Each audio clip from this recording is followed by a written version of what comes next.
शुक्र है महाभारत में कौरवों ने नहीं बनाया इस परमवीर योद्धा को अपना सेनापति।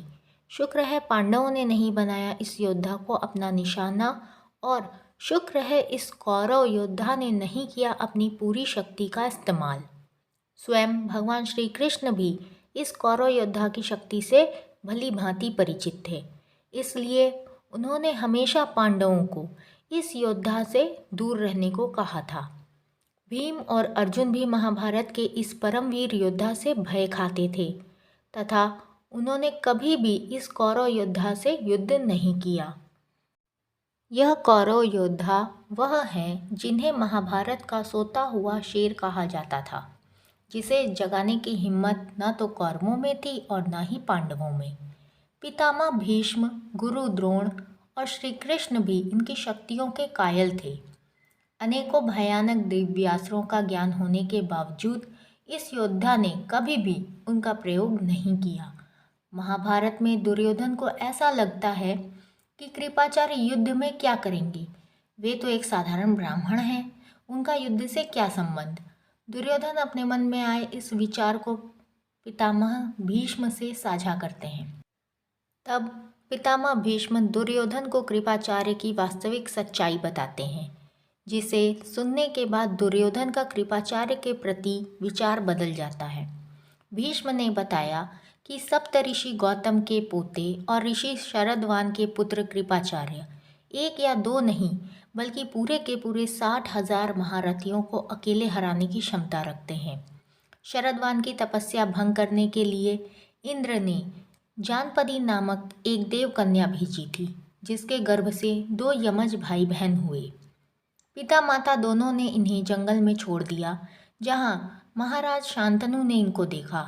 इन पर कृपा करके दोनों को पाला पोसा, जिससे इनके नाम कृप तथा कृपी पड़ गए। इनकी बहन कृपी का विवाह द्रोणाचार्य से हुआ और उनके पुत्र अश्वत्थामा हुए।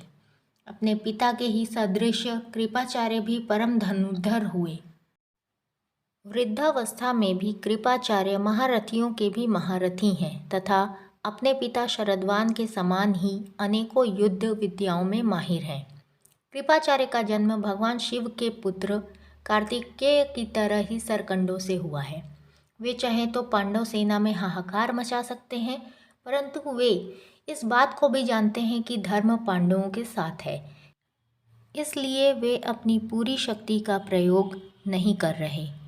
वरुणास्त्र, अग्नेयास्त्र, इंद्रास्त्र और ब्रह्मास्त्र का ज्ञान रखने वाले योद्धा कृपाचार्य कोई साधारण ब्राह्मण नहीं, बल्कि भगवान परशुराम और गुरु द्रोण के समान ही शास्त्र और शस्त्र का ज्ञान रखने वाले एक महावीर ब्राह्मण हैं। शरदवान ने अपने ध्यान साधना के दम पर यह देख लिया और वे गुप्त तरीके से कृप के पास आकर इनको भी वो सभी विद्याएं सिखाने लगे जो वे जानते थे। इस प्रकार कृप नामक वह बालक अपने पिता के समान ही वीर और विद्वान बन गया। अनेकों भयानक दिव्यास्त्रों से लेकर शास्त्रों तक का ज्ञान रखने वाला कृप नामक वही बालक आगे चलकर कृपाचार्य कहलाया। कृपाचार्य कौरवों और पांडवों के गुरु थे। महाभारत के युद्ध में कृपाचार्य ने कौरवों का साथ दिया था। जब युद्ध में कौरवों का वध हो गया और पांडव विजयी हुए तो वे उनके साथ चले गए। कृपाचार्य 7 चिरंजीवी में से एक हैं। वे आज भी जीवित हैं।